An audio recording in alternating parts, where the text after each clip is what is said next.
ప్రముఖ అనలిస్ట్ ఉప్పల్ లక్ష్మణ్ గారు. లక్ష్మణ్ గారితో స్టార్ట్ చేద్దాం. సార్ నమస్తే. సార్ లక్ష్మణ్ గారు. నమస్తే. నమస్తే సార్ లక్ష్మణ్ గారు, అంటే ముందుగా ప్యానెల్లో ఉన్న అందరికీ స్వతంత్ర దినోత్సవ శుభాకాంక్షలు. రేపటి రోజున మనం ఇండిపెండెన్స్ డే జరుపుకోబోతున్నాం, 80 ఇండిపెండెన్స్ డే. అందరికీ హ్యాపీ ఇండిపెండెన్స్ డే అండి. సో మీరు చెప్పండి సార్, అంటే ఎప్పటి నుంచో అభివృద్ధి చెందుతున్న దేశంగా ఉన్న మనం అభివృద్ధి చెందిన దేశంగా ఎప్పుడు మారబోతున్నాం? ఇంకా ఏ అంశాలు మనల్ని వెనక్కి లాగుతున్నాయి? వాటి నుంచి మనం బయటపడాలంటే ఏం చేయాలి? అందరికీ స్వాతంత్ర దినోత్సవం శుభాకాంక్షలు. ఇక్కడ దేశ స్వాతంత్రం వచ్చినప్పటి నుంచి మరి ఆనాటి పరిస్థితి లేకపోతే ఈనాటి పరిస్థితి, అంటే 80 సంవత్సరాలు అవుతున్నది ఈనాటి పరిస్థితి. అభివృద్ధి పదంలో ఇవాళ మనము ప్రపంచ దేశాలతో పోటీ పడుతూ ముందుకెళ్తున్నాం తప్ప వెనక్కైతే వెళ్ళటం లేదు. వచ్చినప్పటి నుంచి అవి లెక్కలే చెప్తున్నాయి. అలాగే మన భారతదేశ గౌరవం కూడా ప్రపంచ దేశాల్లో పెరిగిపోయింది తప్ప అగౌరవం అనేది ఈనాడు లేదు. సరే, రాజకీయాలు మనం పక్కన పెట్టుకొని మాట్లాడుకున్నప్పుడు మరి ఆనాటి జనాభా ఏంటి, ఈనాటి జనాభా ఏంటి? 47లో 34 కోట్ల మంది మాత్రమే ఉండేవారు. ఆనాడు పేదరికము 70% పైన ఉండేది, అంటే దాదాపు 80% అప్పటి లెక్కల ప్రకారం. బట్ ఈనాడు 140 కోట్ల జనాభా, అంటే 110 కోట్ల జనాభా ఈ యొక్క 80 సంవత్సరాల్లో పెరిగింది. మరి ఇంకా పెరుగుతుంది, 47 నాటికి ఇంకా పెరిగేటువంటి అవకాశం ఉంది. అంటే 100 సంవత్సరాలు మనం పూర్తి చేసుకునేటట్టు.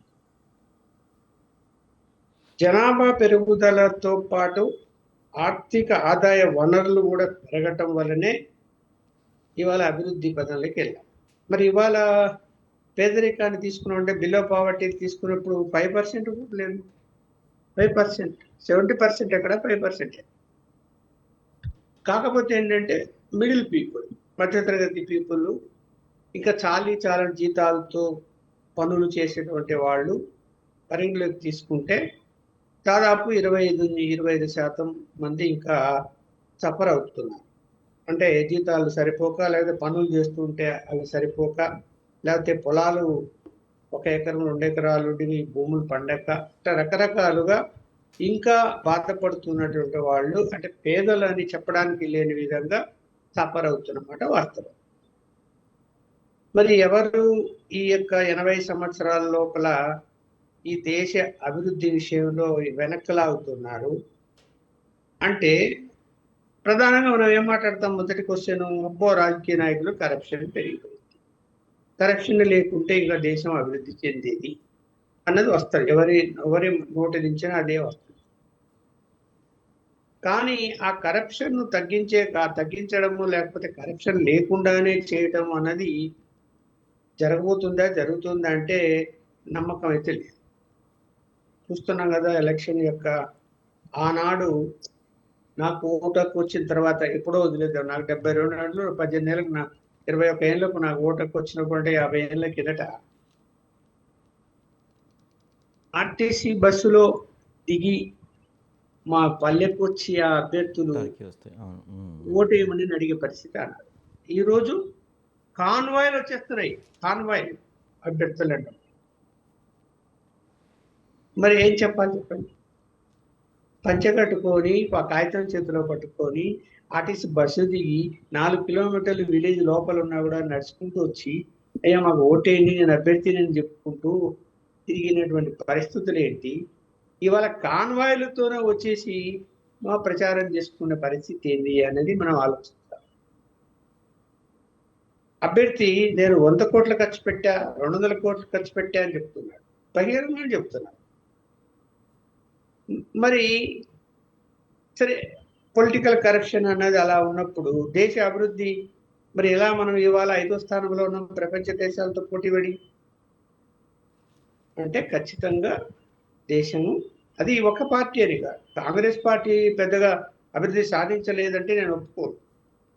వాళ్ళు చేసిన పరిపాలన కాలంలో వాళ్ళు తీసుకున్న సంస్కరణలు కానీ, అనేక ఇరిగేషన్ ప్రాజెక్టుల విషయంలో కానీ, చాలా విషయాల్లో కొన్ని నిర్ణయాలు తీసుకున్నారు, అభివృద్ధి అయితే జరిగింది.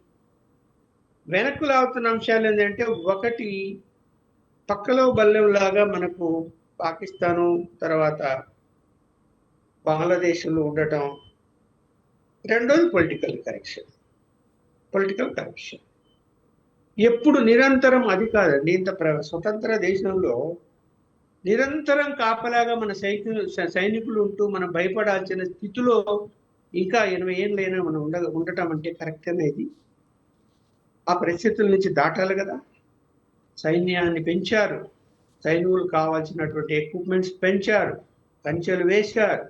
ఎన్ని జరుగుతున్నా కూడా టెర్రరిజం అన్నది ఈ దేశంలోకి ప్రవేశించింది.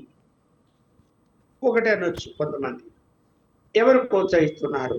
ఈ దేశంలో ఉన్న కొంతమంది కూడా ప్రోత్సహిస్తున్నారు కదా. ఎస్, అది కరెక్ట్. ఆ అవకాశం ఇవ్వకపోతే వాళ్ళు వచ్చే అవకాశమే ఉండదు. అది మార్పు అనేది రావాలి ప్రజలకు. అరే, నేను ఇక్కడ జీవిస్తున్నాను, ఇక్కడ పుట్టాను, ఇక్కడ పెరిగాను, ఈ దేశ పరిస్థితులకి ఒకవేళ నీకు రాజకీయ పార్టీ అంటే ఇష్టం లేదు, నువ్వు ఓటు వేయకు, నెగిటివ్ ఓటు కావాల్సిన అభ్యర్థులు ఎన్నుకో, స్వేచ్ఛ ఉంది కదా, ఎవరు కాదంటారు కదా. ప్రజాస్వామ్య వ్యవస్థలో ప్రజలంతా కలిసి ఉండాలి, మనము ఈ భారతదేశ పౌరులం అనేటువంటి విధానంలో వెళ్ళాలి తప్ప ఇక్కడ ఉండి ఇతర దేశాల పతాకాలు పట్టుకోవడం, ఇతర దేశాలు జిందాబాద్ అనటం, ఇది సమంజసమైన అంశం అయితే కాదు. దీని వలన కూడా అంటే ఆ ఖర్చు ఎంత పెరిగింది అనేది కూడా ఆలోచించాలి. సైనిక ఖర్చు కానీ, అలాగే మిసైల్స్ కూడా పెట్టుకోవాల్సిన పరిస్థితి వచ్చింది కదండి. వాళ్ళ ఇంత ఆధునిక యుగంలో క్షణంలో వార్తలు సేకరించి క్షణంలో వార్తలు వెళ్ళేటువంటి ఆధునిక యుగంలో భయపడుతూ జీవించాల్సినటువంటి పరిస్థితి ఎందుకు వచ్చింది అనేది కూడా అందరూ ఆలోచించాల్సిన అవసరం. రాజకీయాలకు అతీతంగా జరగాలి ఇవన్నీ. ఏమైపోతున్నది ఇవాళ? అరే, ఇక్కడ ఎంత దారుణంగా మన భారతదేశ రాష్ట్రపతిని, ప్రథమ పౌరాలని మనం గౌరవించాము. మన భారతదేశ ప్రధాని మోడీ గారు ఉన్నారా, ఇంకొకరున్నారా అన్నది కాదు. అక్కడ ఎవరున్నారా ఆ సీట్లో అన్నది, ఆ పదవికి అనేది గౌరవం ఇవ్వాలి. ఎలా తయారైపోయారు ఇవాళ? మరి ఏం నేర్చుకుంటున్నది యువత? ఎలాంటి సోషల్ మీడియాలో వస్తున్నాయి? ఇది మారాలి. అంటే ఒక రకంగా సరే, దేశభక్తి అనేది ఉండాలి, మాకు లేదా అని కొంతమంది ప్రశ్నిస్తారు. దేశభక్తి ఉన్నప్పుడు మరి అలాంటి పనులు చేయకూడదు, గౌరవించాలి. విమర్శలు వేరు, గౌరవించడం వేరు. విమర్శలు చేయొచ్చు, కానీ దుర్మార్గమైనటువంటి మాటలు, దుర్మార్గమైనటువంటి ఆలోచనలు కూడా కొంతమంది చేస్తున్నారు. అయినప్పటికీ కూడా భారతదేశం అభివృద్ధి విషయంలో ఏమాత్రం వెనకడుగైతే వేయటం లేదు, ముందుకే వెళ్తారు, ఆగదని. ఎవరు అధికారంలో ఉన్నారనేది, ఎవరు వచ్చినట్టు, ఎవరు ఉన్నా కూడా అదే జరుగుతుంది. అది ఏమి ఒకరు వస్తూనే ఆగిపోతుంది, ఒకరు వస్తూనే వెనకబడిపోతుంది అన్నది ఏం లేదు. ఇక్కడ మన్మోహన్ సింగ్ మనం చేసినటువంటి ప్రయత్నాలు ఏం మర్చిపోయేటి కాదు. సరే, ఉంటుంది భారతదేశ చరిత్రలో ఒక అడ్డగీతలు కూడా వస్తాయి. ఇందిరాగాంధీ ఎమర్జెన్సీ పెట్టారు అన్నటువంటి ఒక అడ్డగీతను కూడా మనం చర్చించుకుంటున్నాం. ఆనాటి పరిస్థితులు వేరు, ఆమె చేసిన నిర్ణయం కరెక్టా లేకపోతే తప్ప అన్నది కూడా చర్చించుకోవచ్చు. కానీ అభివృద్ధిలో తీసుకొచ్చారా లేదా అనేది చూడాలి కదా దేశాన్ని. అది కదా ఇంపార్టెంట్. కాబట్టి ఇక్కడ అభివృద్ధి విషయంలో ఒక్కటే ఎగ్జాంపుల్ అండి. మన చిన్నప్పుడు మనందరం లైవ్లో ఉన్నాం. మన చిన్నప్పుడు నాటి పరిస్థితులు ఏంటి, ఇప్పుడు పరిస్థితులు ఏంటి? మన చిన్నప్పుడు నాటి రాజకీయాలు ఏంటి, ఎన్నికలు ఏంటి, ఇవాళ ఎన్నికలు ఏంటి?